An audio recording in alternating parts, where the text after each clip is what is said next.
السلام عليكم. الصلاة والسلام على سيدنا محمد وعلى آله وصحبه أجمعين. Often we talk about believers. When we talk about believers, we identify them as those who believe in article of faith, or believing in God, His Prophet, the Day of Judgment. And these are all called principle or foundations of our faith, Islam. So if someone asks us about who are the believers, we say those who believe in these principles. But we know just believing is not enough. These sets of beliefs must manifest themselves in practice in some form or fashion, or in believers' deeds. A faith without action or practice is just a slogan. So what does a believer do? What is the characteristic of a believer and his conduct? Well, who better than Allah Azza wa Jal to answer these questions and list the deeds that characterize a believer? In this session, we will talk, inshallah, about characteristics of a believer, mu'mineen, as defined in Quran. You notice in the first verse of chapter 23, where God says, قَدْ أَفْلَحَ الْمُؤْمِنُونَ, truly successful are all the believers. And he did not define them following that by saying, الَّذِينَ آمَنُوا بِاللَّهِ وَرَسُولِهِ, those who believe in Allah and His Messenger. It defines it differently. It defines what mu'mineen do, their characters and actions, in order to qualify for success. So, this surah, the believers, or al-mu'minun, is defined by its name, which makes its subject matter very clear. It begins with an outline of believers' qualities and presents the indicators of faith in both the human soul and the universe at large. So let's recite the first few verses. Then we will explain verse by verse. أعوذ بالله من الشيطان الرجيم بسم الله الرحمن الرحيم قد أفلح المؤمنون الذين هم في صلاتهم خاشعون والذين هم عن اللغو معرضون والذين هم للزكاة فاعلون والذين هم لفروجهم حافظون إلا على أزواجهم أو ما ملكت أيمانهم فإنهم غير ملومين فمن ابتغى وراء ذلك فأولئك هم العادون. So the first part of this chapter talks about success guaranteed by faith. What do I mean by guarantee? Well, you know, when you're planning on going to an event, a venue, and they say, well, we'll reserve your seat, but if you pay, we will guarantee your seat. So by guarantee, we mean it's already done. In this case, it means it's already been decreed. قَدْ أَفْلَحَ الْمُؤْمِنُونَ, truly successful shall be the believer.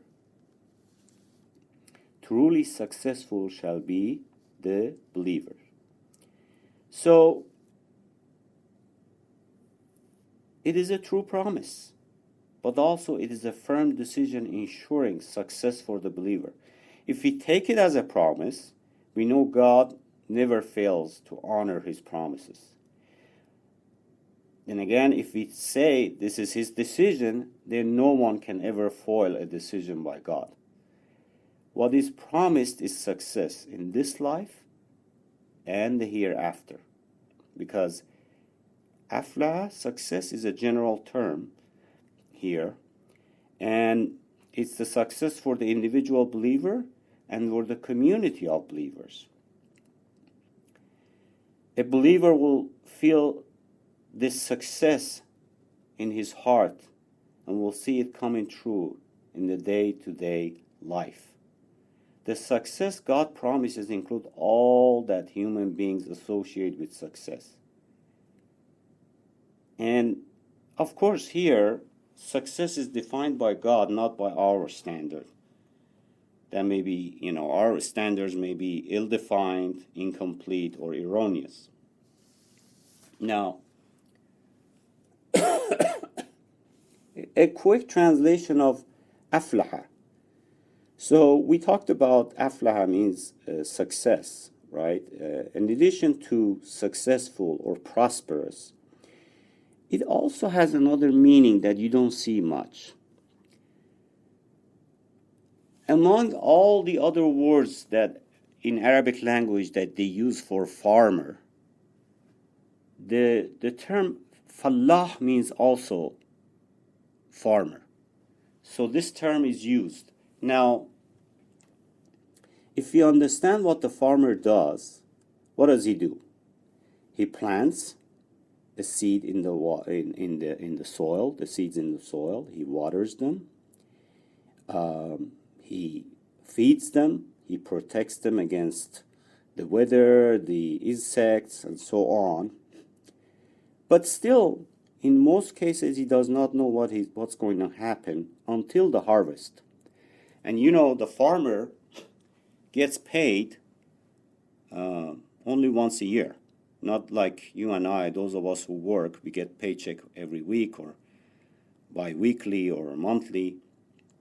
He doesn't know. Sometimes his work may not show immediate results. He may not see them, any progress. And, once in a while he goes in the soil and he looks in the ground and see, some green things sprouting out. But for most part, he won't know until the harvest time. So it is another interpretation that we can look at it, but it's all inclusive. It all boils down to success and prosperity. So who are the faithful servants, the believers who receive this document written by God, containing this promise and a clear declaration of success?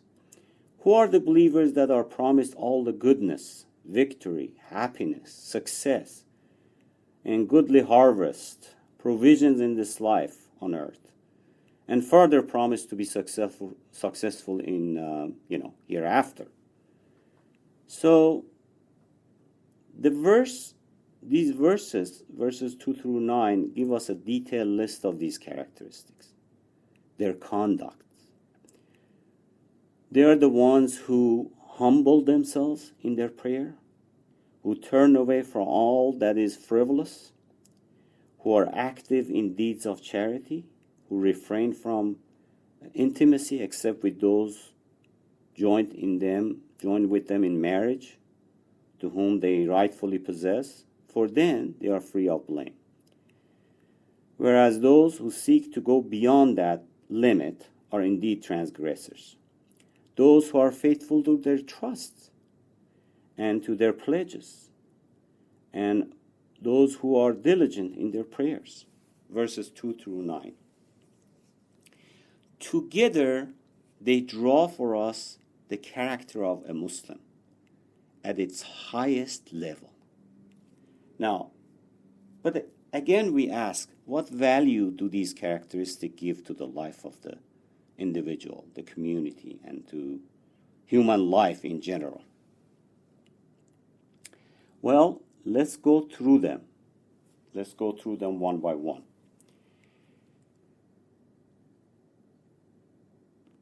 Number 1, الذين هم في صلاتهم خاشعون. Those who humble themselves in their prayers. Those who humble themselves in prayers. So the term khushu, or humbleness, is more than just humbleness.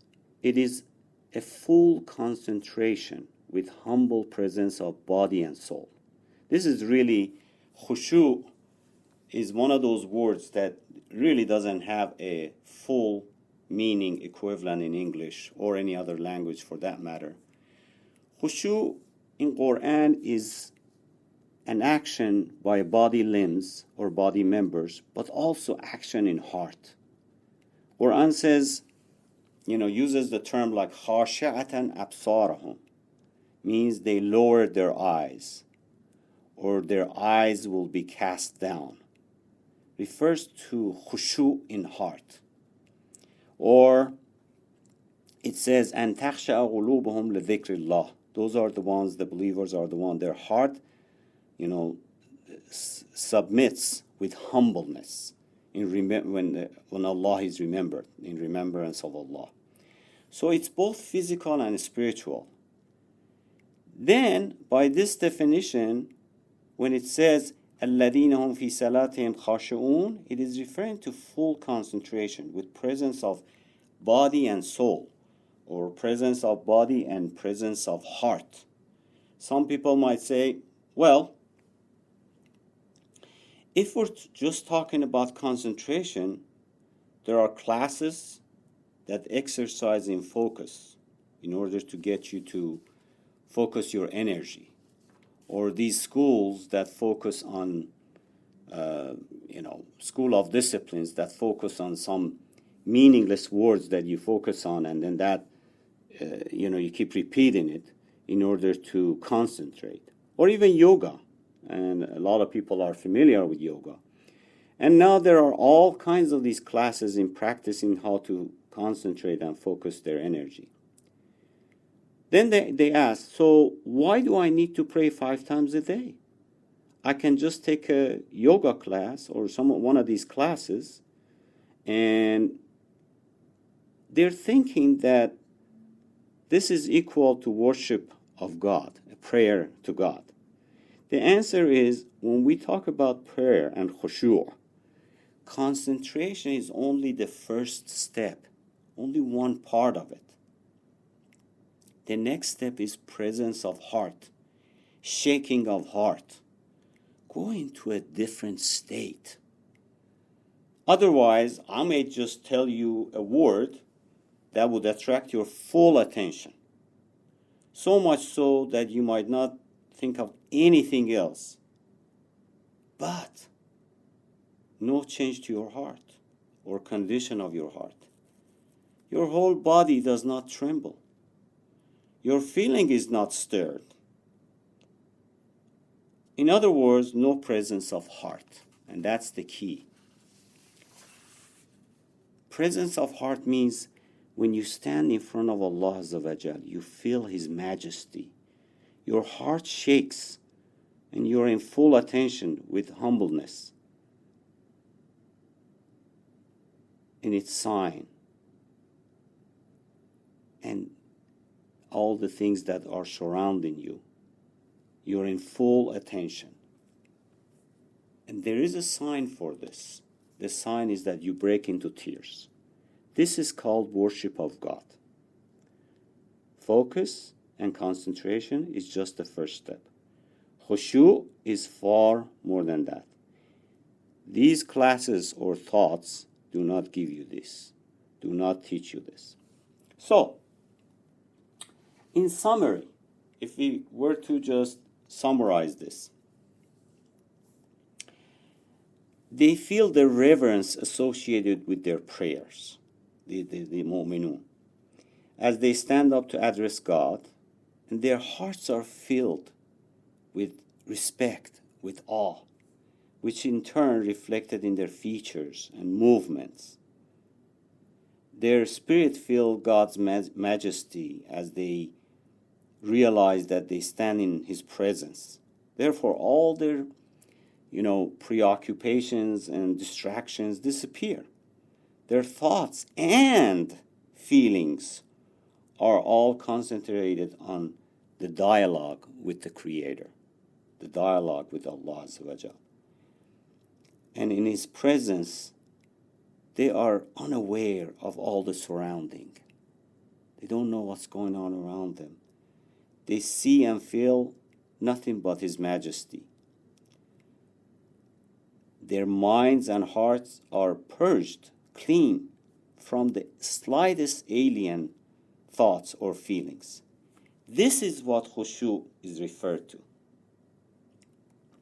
By the way, I've been asked, how do we focus in our prayer? When I say Allahu Akbar, I end up in my school, in my work, thinking about what I'm going to do next, where did I put my car keys, what's for dinner, those kind of things. Well, there are techniques that are man-made. For example, pay attention to the meanings of the verses. This will bring you some focus, some concentration. Don't follow Surat al-Hamd with the usual surah, Qul huwallahu ahad, al-Ikhlas. Do a different surah. This gives variety and brings your attention. Look and focus on the spot, on one spot that, especially when you put your head down, just look and focus on that spot. And don't let your eyes wander somewhere else. All good, but what if someone did all of this and still no focus, no real presence of heart? Now the natural way. What is the natural way? The natural way is to quit committing sins. Automatically, when someone becomes muttaqi, pious, when he says Allahu Akbar, his whole body and soul trembles in awe. Another way is that when one has done a good deed before the prayer, like for example, giving charity, helping someone, forgiving someone. Let's say you've been struggling in forgiving someone. Finally, you make a decision and forgive him for the sake of Allah. Few minutes later, you get up for prayer. You say Allahu Akbar. You don't even need to focus. You don't even need to focus.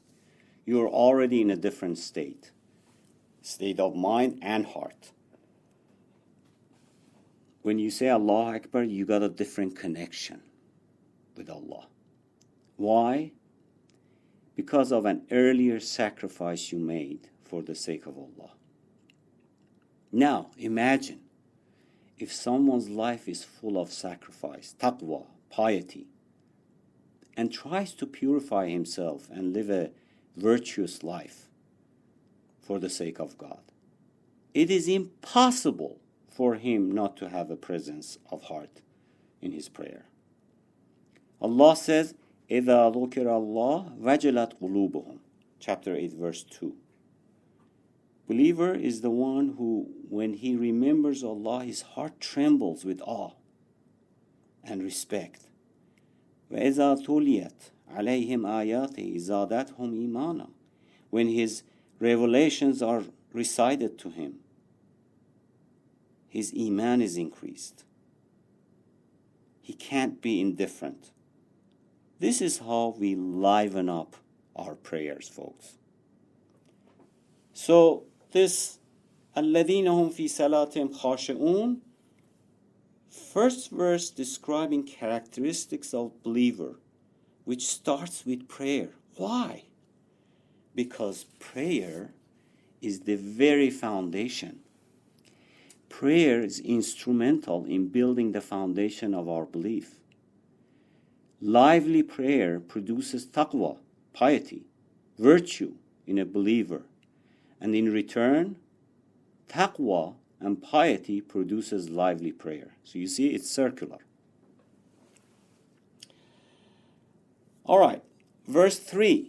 وَالَّذِينَ هُمْ عَنِ اللَّغْوِ مُعْرِضُونَ, those who turn away from all that is frivolous. So, first of all, what could be the connection between this verse and the last one? Those who pray with khushu' and avoid thoughtless, vain talk or action. It is obvious. Someone who has a deep connection with Allah and talks to Him would never engage in laqw.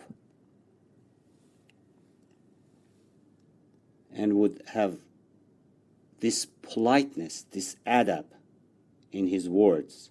And he's used to it. It's part of his DNA. For example, imagine someone who is in companion of, or has a friend that this friend is very important, very famous, scholarly person. You never expect him to engage in profanity, in cursing, in vulgar words. Someone who is talking to Allah, by the same token, at least 5 times a day, with khushu, these vain words never cross his mind. Frivolous or lagh means idle, nonsense, or batil. This includes frivolous words or actions. Useless conversation, idle talk. Quran describes lagh in other verses like لا يسمعون فيها لغوا ولا كذابا, talking about the people of Jannah, people of heaven, not listening to idle talk and lies. Chapter 78, verse 35.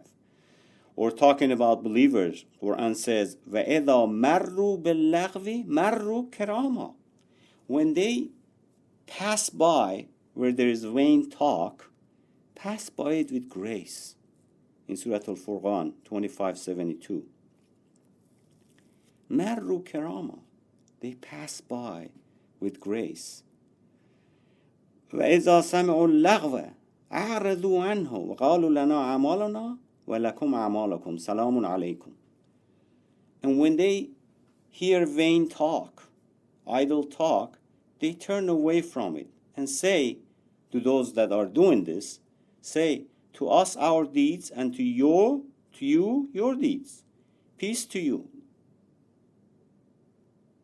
So here, salamun alaykum, here is a so long or parting ways salam, not an entrance salam. So we have salam when you enter and when you leave. So they part their ways, which means we're not part of this crowd.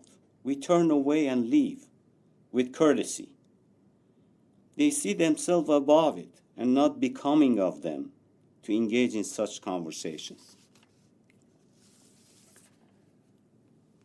And often, because of this disengagement, because they disengage themselves, they end up having khushu when they pray, because their mind and heart is clear and free. Now, this does not mean that believers are somehow rigid or dry, no sense of humor, etc., etc. No, not at all. This does not preclude relaxation, seeking comfort when it is needed, saying nice words, happy words, subtle words, and putting a smile to a believer's face. It's a beautiful thing, and that's different than saying lagh. This is totally different from indulging in idle pursuits. Some people think they can only bring happiness to people by idle talk, profanity, vulgar jokes, and so forth. That's not true. I know many comedians, for example, who make you relax with their words, make you laugh with their subtle humor, without any profanity. Lagh is also idle action, like spending time on something that is waste. For example, this is what we do.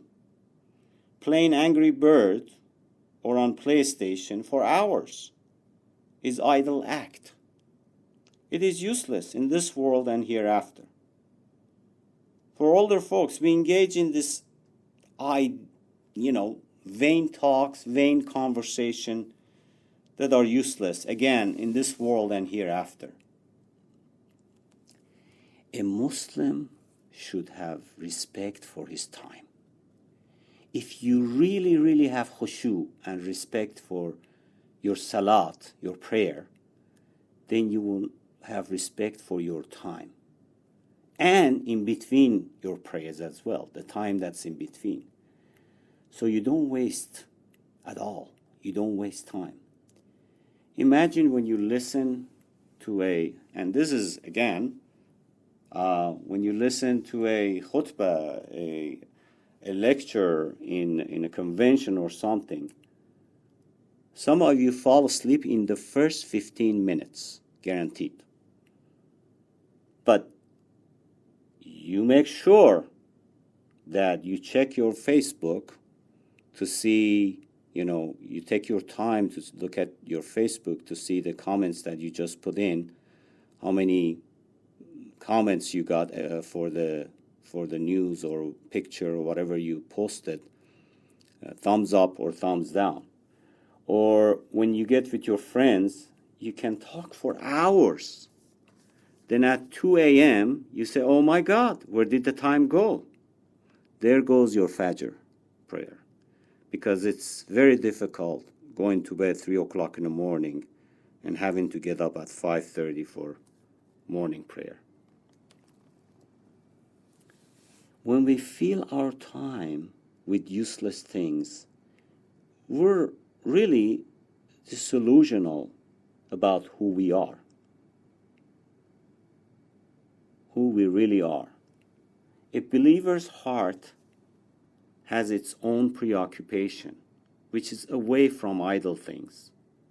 It is full of remembrance of God, His majesty, and His signs. Moreover, the duties required by faith keeps the believer preoccupied with maintaining the purity of his heart, soul, and conscience. A believer never avoids his duties, whether it's individual or collective. Well, man's energy is limited, and it may be either spent in what serves and improves human life or in frivolous idle pursuits. Verse number 4, وَالَّذِينَ هُمْ لِلزَّكَاةِ فَاعِلُونَ. What does zakat mean? It literally means purification and cleansing. And it is mentioned about 33 times in Quran. And it is interesting that about 24 out of 33 times, it mentions salat and zakat together. First is prayer, and then immediately after that is zakat. Aqimu salat wa atu zakat. But here, there's a subtlety here I want to bring your attention to. Here, in verse 4, it uses the word fa'ilun, or doers, active doers. And that is used instead of the usual word atu or giving for the zakat, or alms, or the poor do. So instead of atu, it uses fa'il. Atuna means that those who give zakat, but here is fa'ilun. Why? Even most translation, by the way, still have translated fa'ilun as giving. This is a partial translation or an implicit translation. Fa'ilun has a wider connotation. Here using fa'ilun has a subtlety that refers to those who go to work. Fa'ilun, become active in cleansing or purifying themselves. This is not just giving zakat, but more than that. When they put themselves to work, they realize there's something that needs to be cleaned. When you know when something is really dirty or the stain is too deep, it takes some doing, some work to clean it. If you and I have personality problems like anger, jealousy, greed, or when you have problem lowering your eyes, nobody knows, only you and Allah know. This could be anyone, young or old, by the way, with or without knowledge. You have a problem lowering your gaze. Only you know about it. You have to be honest with yourself. If it's been a while, it's been a long time you've had this habit, it will take some time to get rid of it, some deep cleansing. First step is admitting. People start admitting and start working on it. I get angry easy. I insult people. I engage in gossip and backbiting. I watch too much shamelessness, indecent things. And you know, with unlimited access to internet, through the laptop or phone, it's very easy. It's at tip of your finger, as they say. Or I'm a little too liberal with the opposite gender in school, in college, at work, and whatever else. I get too casual easily. I gotta watch myself. When they realize it, they put themselves to work. فاعلون والذين هم للزكاة فاعلون. They become active. These people are the ones who are active in purification and cleansing work. Now, the giving aspect. So we talked about the overall meaning and connotation. Now the giving part. Giving zakat actually is a way by which we start purification process. It purifies one's wealth and one's soul and oneself. The implication is very beautiful, very powerful. Zakat keeps people from becoming selfish, stingy, and greedy, while also it helps poor as well. In fact, you could say that zakat is a 1400-year-old social welfare system that aims at preventing the greatest disparity that we have in wealth. That is what we are plagued with in the world today. Zakat is due to many classes of people mentioned in Quran, of course, like poor, orphans, elderly, refugee, and so on. So, Quran, regarding the purification of soul, or nafs, says, وَنَفْسٍ وَمَا سَوَّاهَا, by the soul and him who perfected it. Then the next verse says, فَأَلْهَمَهَا فُجُورَهَا وَتَقْوَاهَا, then inspired it with knowledge of right and wrong, or piety and evil. Then it says, قَدْ أَفْلَهَ مَنْ زَكَّاهَا, indeed, he who purifies it is successful, is prosperous. This is chapter 91, verse 7 and through 9. So the last verse talks about success in purification, both of which are the topic that we've been talking about. Now, regarding purification of wealth, it says خُذْ, and it's actually talking to the Prophet, peace be upon him, خُذْ مِنْ أَمْوَالِهِمْ صَدَقَةً تُطَهِّرُكُمْ وَتَزْكِيهِمْ بِهَا, take or accept of their wealth zakat or contribution, so you sanctify and purify them. Surat At-Tawbah 9:103.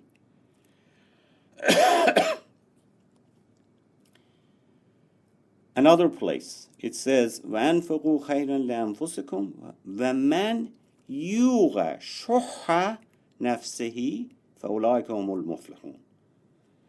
64:16. Spend in charity for the benefit of your own soul. And whoever is saved from greed of his own soul, those are the muflihun, the successful.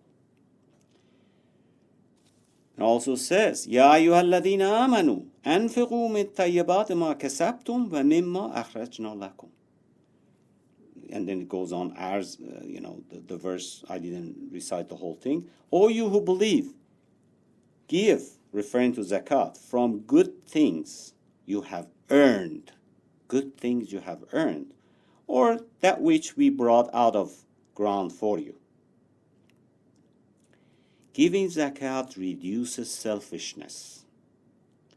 You start caring about others, worrying about others.